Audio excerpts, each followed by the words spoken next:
রক্তে আগুন জ্বলছে মোদের, জাগছে যুগের।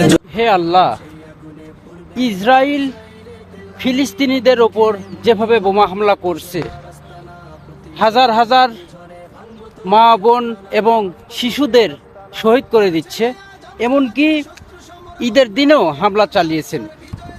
হে আল্লাহ, ইসরায়েলের যদি হেদায়েত নসিবে লেখা থাকে তাহলে আপনি হেদায়েত করে দিন, আর যদি হেদায়েত নসিবে না থাকে তাহলে ওদেরকে ধ্বংস করে দিন।